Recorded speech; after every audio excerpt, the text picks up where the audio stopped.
ladies and gentlemen. Welcome to our presentation. I'm Grayson Harcourt, along with my team members Zachary Riola, Jose Aleman, and Wilbur James, our DSA Consulting.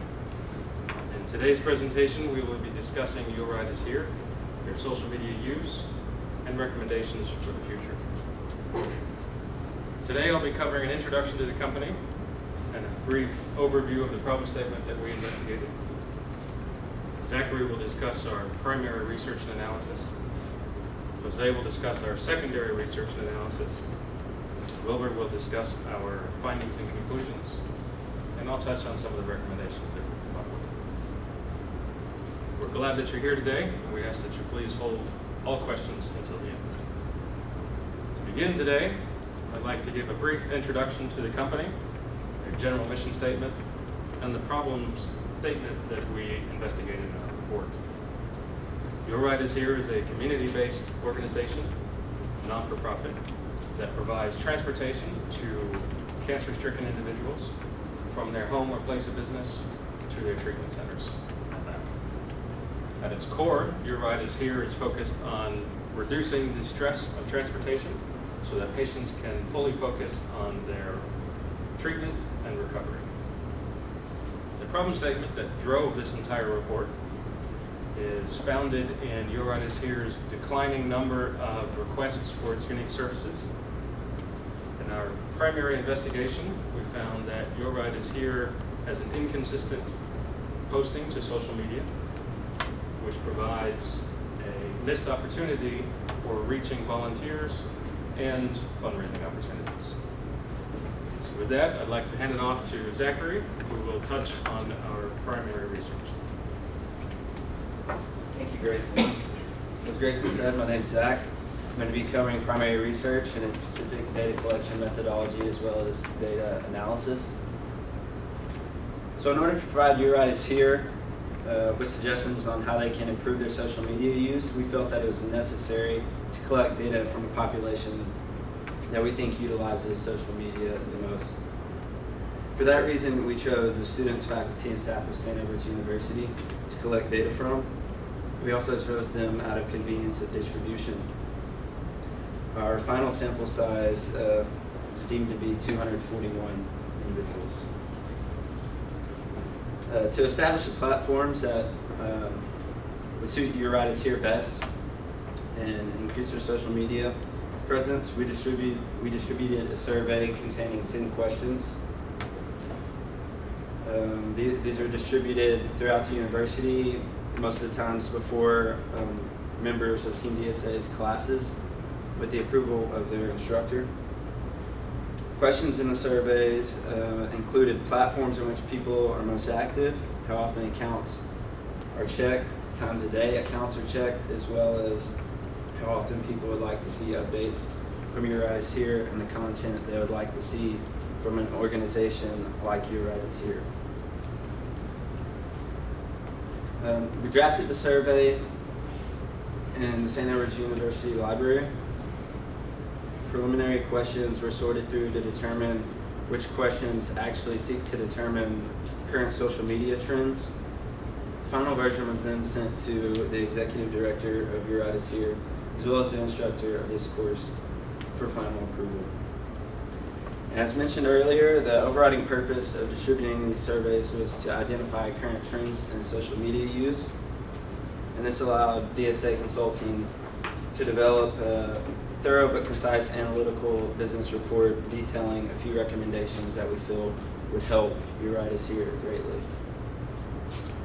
So moving on, I'd now like to discuss data analysis. Our initial goal was to distribute 300 surveys to achieve the confidence level of 95%. As a result, we distributed 241 surveys to the students, faculty, and staff of St. Edward's University.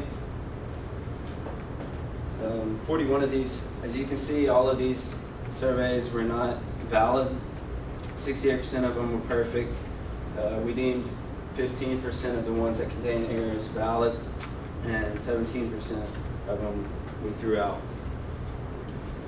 So what actually constitutes as a valid survey? Valid surveys were either filled out 100% correctly or contained 3 or less errors. Invalid surveys contain greater than 3 errors. Common mistakes when filling out surveys were typically people would rank questions when they were asked to only choose one option. In this case, their number one choice was chosen as their one option, and the other 3 that they chose were disregarded. And the other mistake is kind of the opposite. People would choose one option instead of ranking questions, and in that case, the one that they chose was chosen as their number one option. The survey results were then compiled into an Excel document that automatically tabulated percentages, and we used a 60% significance level to determine what we think would be significant. And the next slide, these 2 visuals kind of detail what we think are the 2 most important questions on the survey, and the two questions that indicated the most information. As you can see, 2 platforms pretty heavily represented by the population that we sampled on the left, and also the content that people would most like to see was represented pretty well on the right. That concludes the primary research. I'd now like to pass it to Jose, who's going to cover secondary research. Thanks, Zach, for the primary research. As Zach said, my name is Jose. I'm going to go over the secondary research. And the secondary research for this project, we found out a good and similar nonprofit organization, which is based in Austin, which is I Live Here, I Give Here. And we found out that that's a great Facebook page, and they follow up to the expectations. Followers have. They have a posting schedule. The Facebook page does a great of dividing posts and doing promotions and advertisements, and this is a great example for your right is here to follow. And also we research about new media campaigns and errors to avoid during Facebook pages and posting for non-profit organizations, and we found out that most non-profit organizations should link all their pages together with including Facebook, Twitter, and Instagram. They should also have a posting schedule, which your right is here does not have actually, and they should also include patient photos and relevant stuff about their non-profit organization rather than other non-profit organization news. Thank you. I'm now going to pass it to Wilbur. He's going to do the finding conclusions. Hello, my name is Wilbur Jaimes, and today I will be talking about the findings and conclusions for our primary research and our secondary research. And based on our first finding, we found that 85% have never heard of Your Right Is Here. However, 84% are willing to give rights to patients. And one of the largest motivators for these people who we surveyed was giving back to the community and helping out their community members. And another finding was that 3/4 check their social media networks on a daily schedule. And there's equal checkup throughout the day, which is morning, midday, and night. And for our secondary research, we found that Facebook is the #1 social media platform for our survey. And also, Your Right Is Here needs to create a content schedule to post regularly.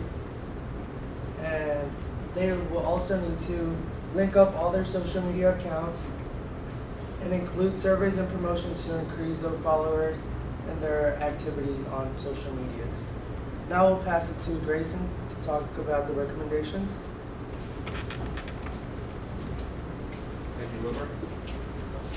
So based on the findings and conclusions that Wilbur discussed, we came up with a rather lengthy list of recommendations. We're going to highlight just a couple of them here today, so if you'd like to see our entire list, I ask that you reference our report. Our number one recommended top priority for Your Right is Here is implementing an internship program. We believe that partnering with St. Edward's University and the Office of Career and Development will provide an opportunity for Your Right is Here to find an undergraduate or graduate student with relative knowledge and expertise in social media and help implement both our recommendations and manage the social media accounts going forward. This parlays directly into our number two highlighted recommendation, which is posting frequency.